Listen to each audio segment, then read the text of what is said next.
let's talk about video games again. I can't decide if I want to talk about one of two topics, right? Whatever. I'm just gonna go for it. So this is gonna be a bad one. So paid progression in video games and why I am for it. I know. So look at what oh so in a multiplayer game, right? Paying for progression. Specifically because who cares in a single player game? It's basically irrelevant. If you pay, $60 for the game and then $100 to make your character overpowered, and it's a single player game, and you just go through the whole game super overpowered, congratulations, you just ruined the journey for yourself. Like that's dumb. But if you want to do it, I mean, if they can get people to pay for something that will ruin their $60 purchase, by all means, you go for it. So I want to focus on why I think paid progression, and I'll say paid progression to a point in multiplayer games, is actually fine. I hated this when I was in college, and even, well, no, they didn't really have it when I was in high school. They didn't really have much DLC or anything like that, at least on consoles. I don't know about PC because I'm not one of those nerds. So paying to progress, why do people, let's look at why do people hate it. Well, people hate it because they feel like, oh, I lost because I didn't spend money, right? Or I'm not as good because I didn't spend money. Okay, fair enough. And that's how I used to feel. But now, I feel very differently about it. Now that I'm in the working world and I have a good amount of disposable income and a far lesser amount of available time to play, it doesn't make the journey more fun. And I think that's what you need to focus on, is not so much, oh, I lost because so and so paid, because those types of situations do happen and they will happen, right? And that sucks. But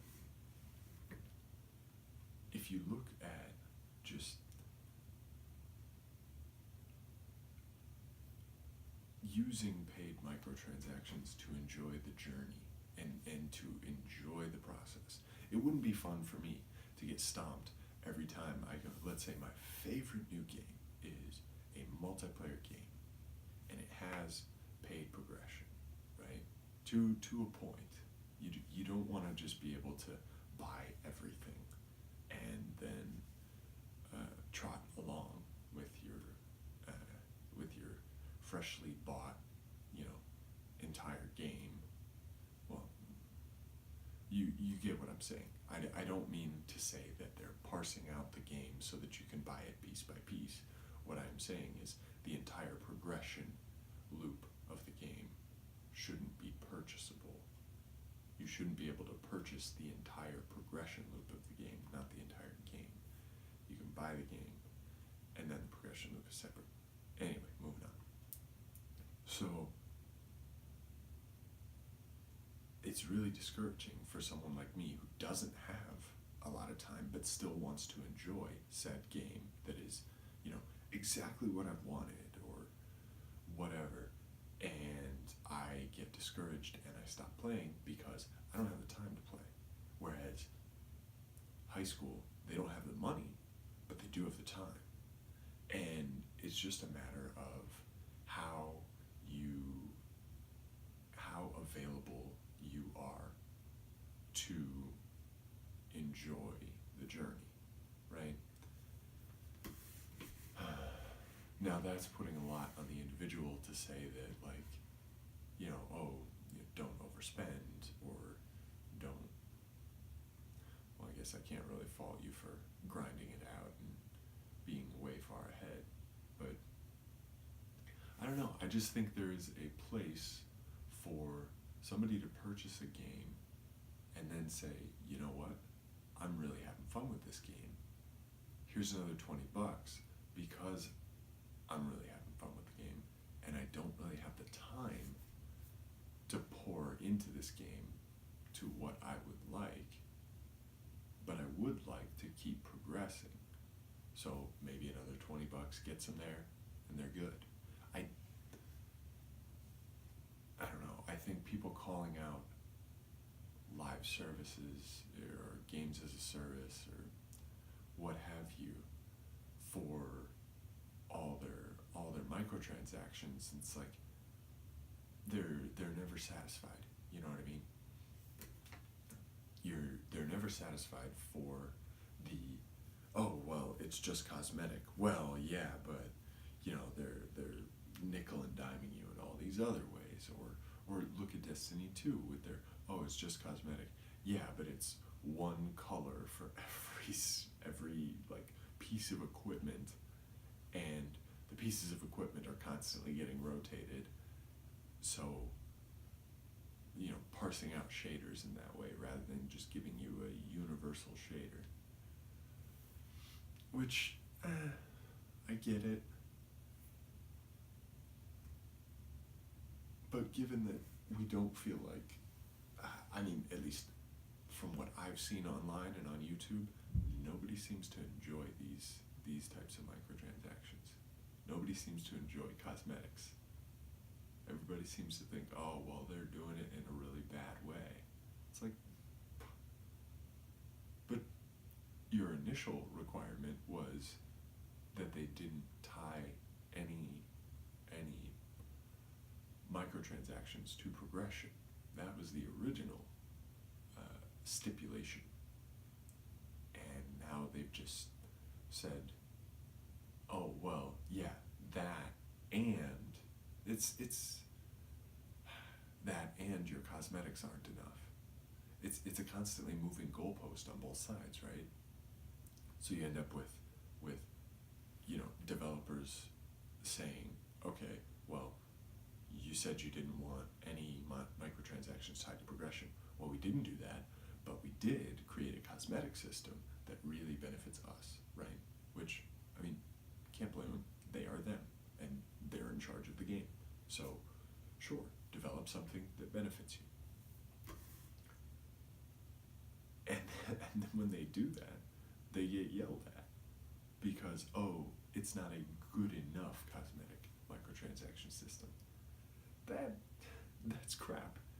You're moving the goalpost, all right? I understand that Destiny's microtransactions weren't, or Destiny 2. Destiny 2's microtransactions weren't the best. I understand. But at the same time,